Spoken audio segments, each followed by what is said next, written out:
While Hollywood loves to portray American forces in World War II as unstoppable heroes who dominated every battlefield, the reality was messier and more painful than anyone wants to admit.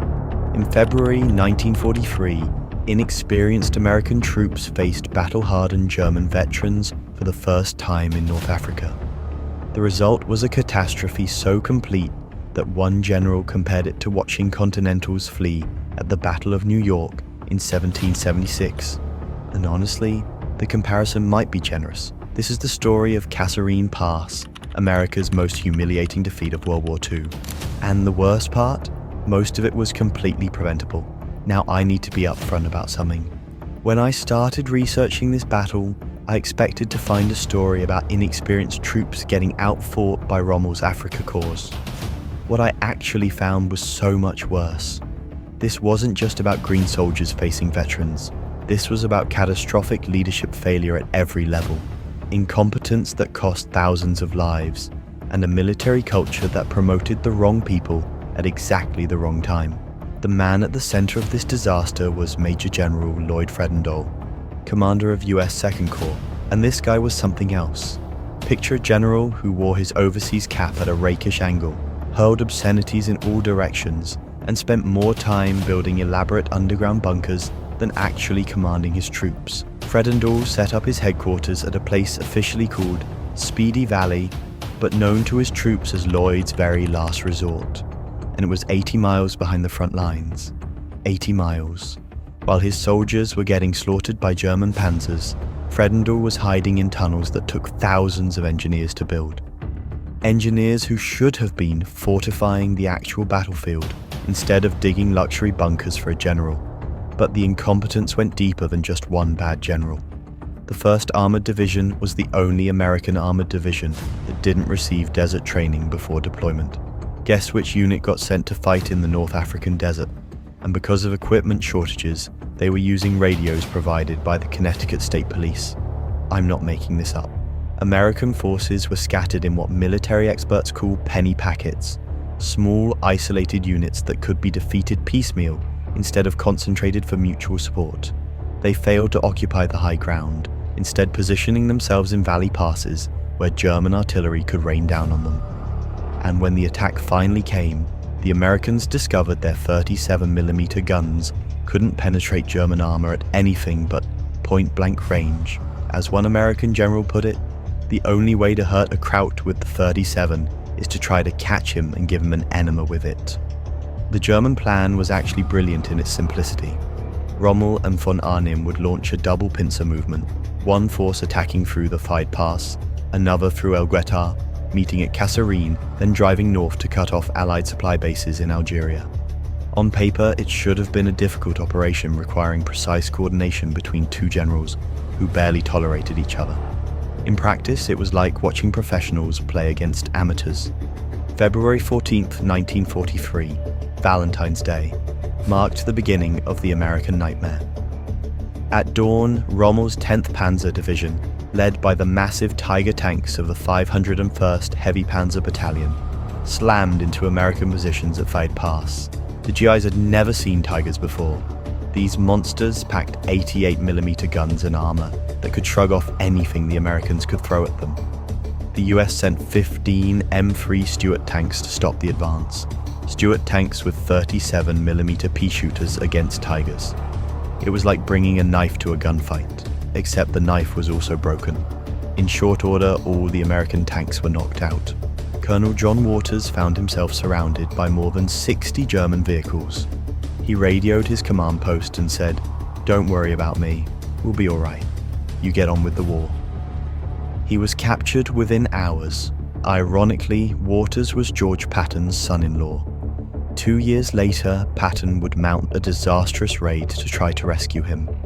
The Americans tried again with Sherman tanks mounting 75mm guns. But the Shermans had a fatal flaw. A single German shell hitting the rear sprocket would immobilize the tank and set it ablaze. Angry American tankers started calling the Sherman the Ronson after the cigarette lighter. Lights first time, every time. And then the panic began. More than 100 GIs from a reconnaissance company simply abandoned their vehicles and helmets and surrendered. Others ran toward the rear, screaming, "The Krauts! The Krauts are coming!" Officers pulled out their pistols to stop the retreat, but it was useless. One American captain drove into a supply area and yelled, "Take off! You are on your own!" The supply troops tried to evacuate, but found that lint from camouflage nets had jammed their fuel filters.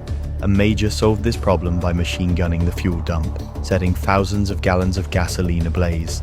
This infuriated the tank crews who desperately needed that fuel. The double envelopment took only 12 hours. In one day, the Germans destroyed 44 American tanks, 50 half-tracks, 26 artillery pieces, and at least 22 trucks while capturing 2,000 prisoners. It was the worst defeat Americans would suffer in the entire European theatre. When Eisenhower arrived at Fredendall's bunker, he was appalled by what he found. Tank units scattered across the desert in small packets, officers who hadn't bothered laying minefields because they figured they had 2 days before any attack. Complacent leadership that had no grasp of the tactical situation.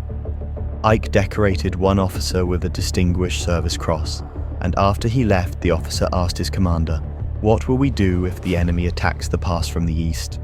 The commander replied, "Now, don't bring that up, because God forbid they should actually plan for the obvious German move." The next day, Fredendall ordered a counterattack to retake lost ground. It was a disaster. Out of 58 American tanks that went into battle, only 4 returned.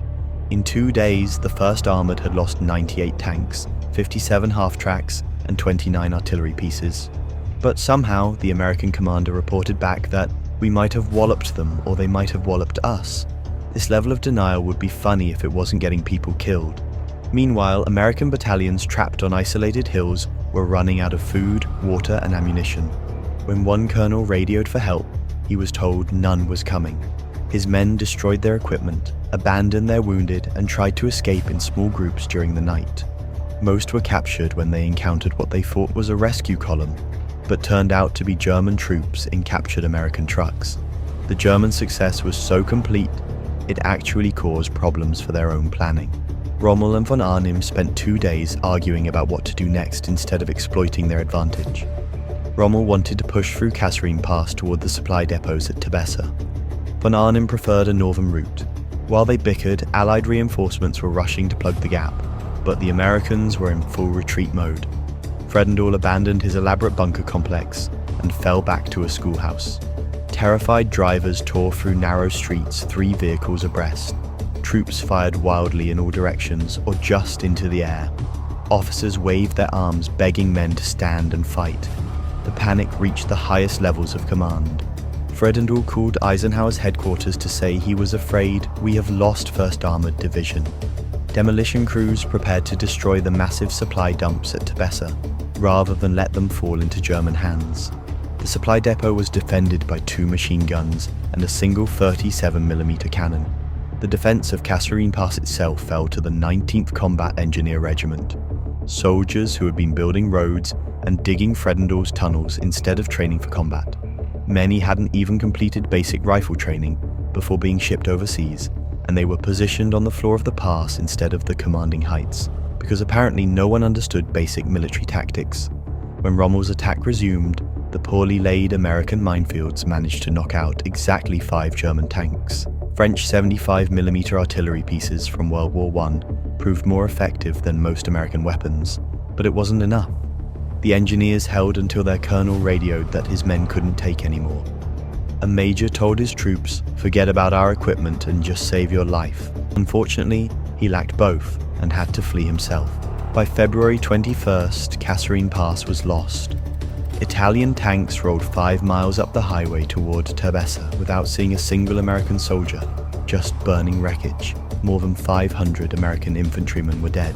While his army collapsed around him, Fredendall was drinking bourbon at his headquarters, sitting on the steps with his head in his hands. An aide found him whistling tunelessly at a map and saying, "If I were back home, I'd go out and paint the garage doors." There's a lot of pleasure in painting a garage door. That's your commanding general, folks, fantasizing about home improvement projects while his soldiers were dying. But here's where the story takes an interesting turn. The Germans had punched through American lines and were driving towards their objectives, but they were outrunning their supply lines. Rommel's forces were down to 4 days of rations, limited ammunition, and only enough fuel to travel 200 miles. More importantly, Allied reinforcements were finally arriving in meaningful numbers.